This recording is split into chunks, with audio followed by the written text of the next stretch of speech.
wax has had time to set. That was about 4 or 5 days worth of putting the clear coat on there. This one got the gun stock oil and a wax. It feels really nice. I'm gonna be able to hide those burn marks, which is nice. Woo, okay. So I've left a lot of material here to be able to give me enough surface area to glue the heel together.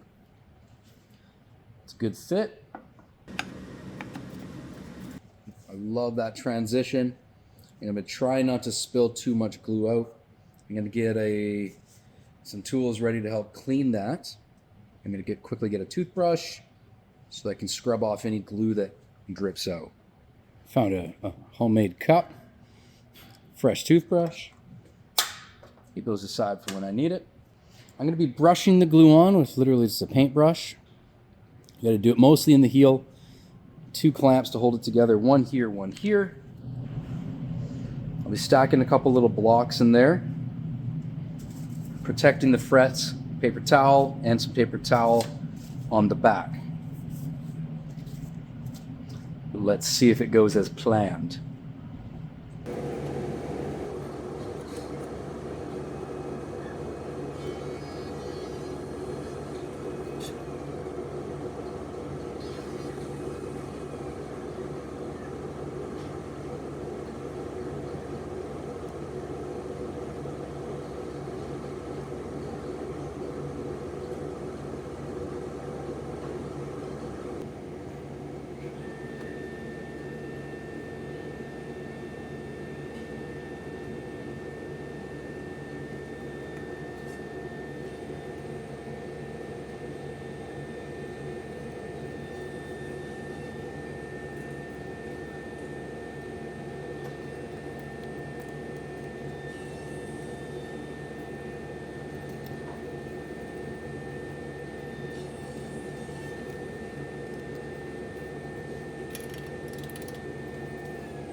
Now, while the nut fits in that slot, those are my strings.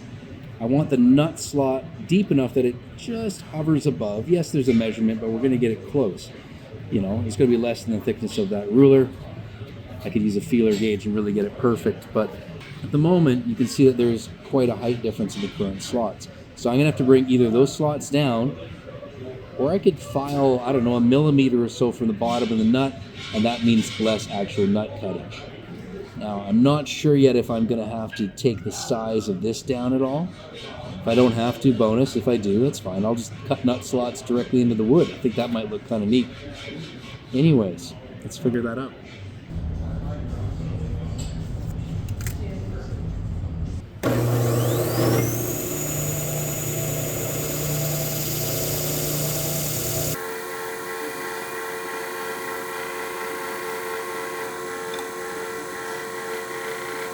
So I've sanded off roughly 1 millimeter from the bottom of the nut. That brings it down. It's close, it's still a little bit high. I don't want to go all the way down yet until I'm doing a final setup. But before I glue it in, I'm going to kind of walk through my plan. Those ones, yeah, definitely still high. Let's see. So level, yeah, I could still probably go deeper on some of those other ones. My plan with these 7-string Super Slinkies is I'm going to look at this number right here. Now, for example, let's say the number 9. That correlates to a thickness. This is a feeler gauge that I modified to work with the previous guitar build, where I took a plain gauge, let's say one of these thicknesses, and I took a very small file, a little V-groove looking file, and I cut teeth into them. This turns this into a type of saw. So I could sit there and actually go down that groove and saw it deeper. Now, this isn't a professional nut file. This gets it close to its depth. Now, once I get close to that depth, unfortunately, because it's flat, it'll give me a flat bottom instead of a nice curved bottom. So the trick that I'll use for that, I'll go a couple sizes smaller. In this case, here it says I need a 9, so it looks like I'm actually going to have to make another one. I would go down to maybe a 7 or something. Get a really fine piece of sandpaper, wrap it up like this as tight as I can, or a string even, and then use that in there. Now, this is still, again, not a complete professional way, but I've had a couple of guitars that I've built that are playable like this, and then I'll take it to a luthier for a proper setup so I can get most of that. So that's my kind of game plan here, whether I film it all or not. That's what I'm going to try to do. So again, with that in there, I'll just go from the middle. There's still a decent amount of height right underneath there. And the way that you usually check that, I think you press down on either the second or third, and there should be some clearance. You should be hearing like a ting, ting, ting noise. But this is looking pretty close. I'd probably be safe to glue this in now.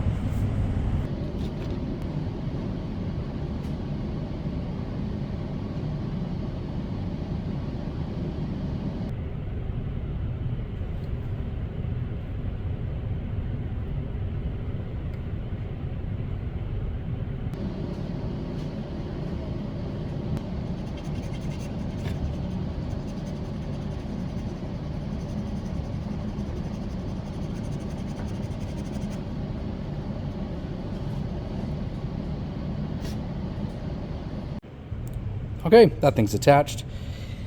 I think it's time to add some tuners. The tuners that I bought were from nextgenguitars.ca. They're just standard tuners, nothing too fancy, but not cheap-ish, whatever. I've got 4 for the bass side, and I have 3 for the treble side. Now, I had an issue with my shipping.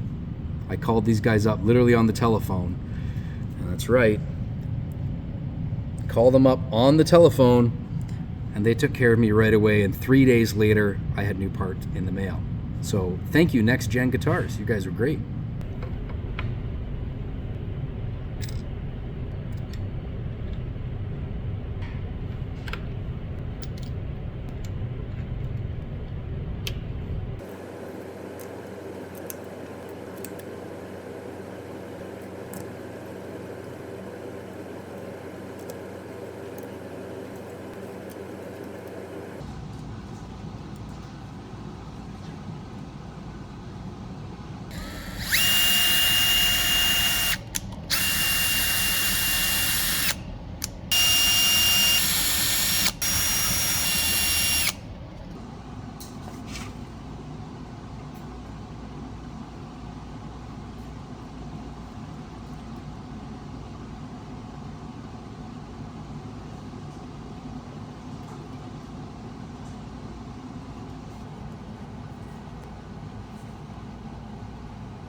Now it comes to the part of the project that I've been dreading this entire time.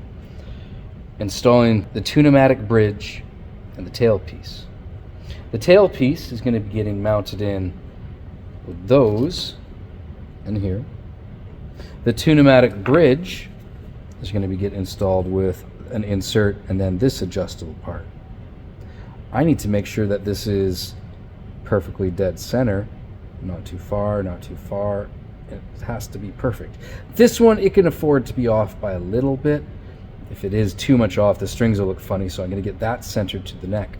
I've drawn my lines by using a ruler as straight as I could, and now I'm going to install the tailpiece first. Once the tailpiece is installed, I'm going to take my low string, my high string, string them up. That way I can see how centered they are over this. I'll move this left and right until everything lines up perfect, and then I'll mark my holes. This is going to be one of those measure 10 times, drill once kind of situations. I've ordered this brad point drill bit to do my main drilling for both. It is slightly smaller than this, just slightly. So I should be able to press it in and it won't come out. I don't want to drill the exact size or there's a chance of it falling out of the hole. So let's hope that that works. So before I do this to the wood, stressing me out a little bit because again this is new and I don't have transfer punches and stuff like that. Out of metal, I'm going to try and create a template just for drilling pilot holes. This is a 964 drill bit. If I can get this set up perfect, I'll take that to a piece of wood. I'll have my pilots and stuff already drilled with this at the exact right length. That will get transferred to a piece of wood. I'll drill this. This is my guide. Drill. Take that out, drill it with my final size drill bit, and then we'll see, does it actually line up perfect. I like the idea of some practice.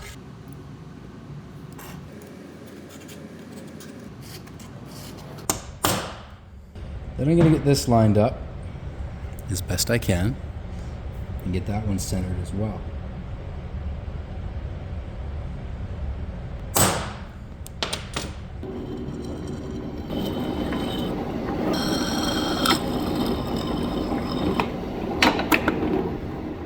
Let's see how that looks. How perfect are those?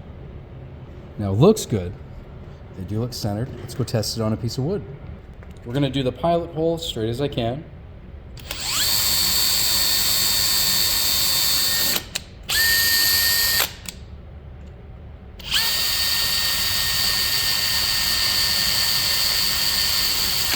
And no, I'm not going to drill into my table. Take that off. Visually double check. How good are we? I think we're pretty good. Now we're going to see if the brad point, how centered is that going to allow it to be? Should I have done a smaller pilot? I don't know, maybe. Let's see what happens. I think I might try just a little bit of this. Got a little bit of that cone. That might help center it a little bit better for me.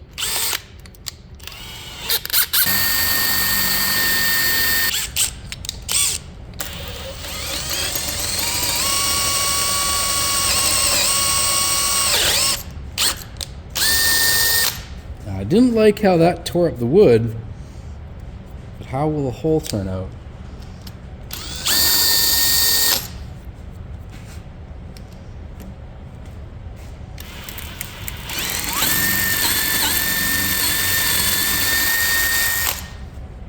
So that's the plywood test. We're going to test it on some hardwood in a second.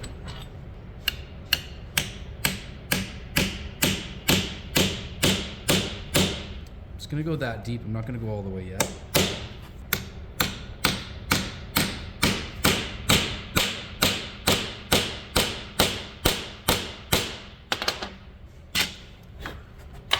Does it slip on easily or need some force? There we go. That's not bad. So I think the jig works. I don't know if I trust that bit not to tear up my nice wood. So I'm going to have to test it on some maple and see. That one was close, but I'm not super happy with it. I'm gonna just shift over a little bit, try again. I picked up some transfer punches last night. This is the tightest fit on this one. It's a little bit wiggle, but we'll try it. Same with that one. That is the tightest one out of my pack. It came with a whole bunch, and those are the ones that fit the best. Now, instead of the plywood, I'm gonna test it on. I got this small cutoff here. I got some maple. I'm gonna try that again, but now with an even smaller drill bit, so that when I transfer, there's even less margin for error. I'm gonna push this as far back as possible. And the cool thing about this, I can just make a random hole here on that line, and I'll just line it up. The next one, as long as that other one is also centered, should be good. Now there's still human error here, so let's just hope for the best. Let's see what happens. Visually, looks similar to what we did previous, but I'm going to drill an even smaller transfer hole.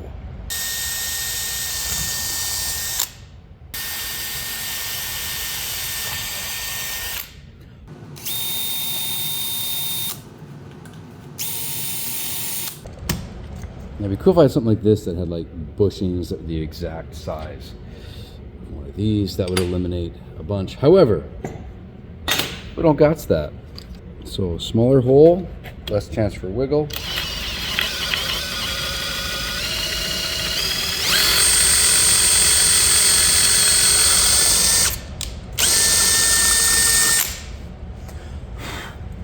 Minimal tear out, but we got a little bit. I'm not sure how I can mitigate that. Maybe a piece of tape over this. All right, I was a little bit too aggressive pushing down. We're gonna go nice and slow. Let it do the work, create the hole.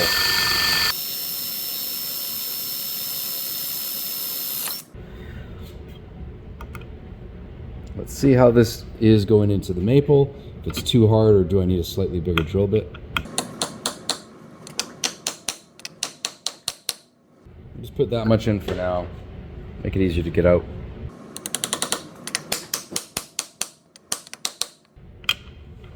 Perfect. That's way better of a fit this time. That's the method I'm going to use. This one I'm going to try just the transfer punch on a straight piece of wood. Looking down at the two dents that I made, they look pretty good. So let's try that by itself for this one. I'm going to try that straight with the brad.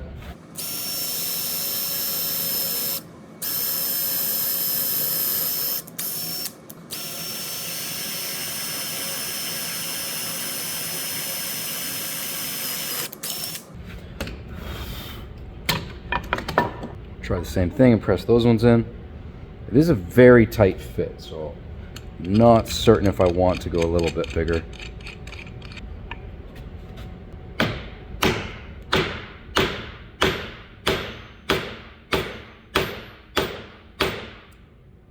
It's going very tight here once you get these little splines.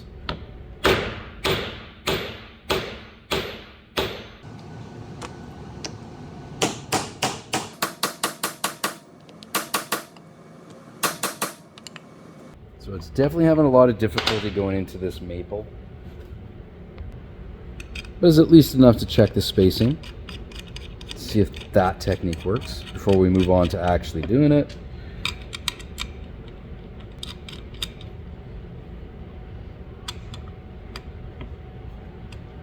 Yeah, tight. Still leaves room for a little bit of adjustment. I think it might work. So I've made a bit of dust. I've tried a few different techniques, and it seems that my best way has been using this little template, small drill bit, well, that's clamped on, drill through.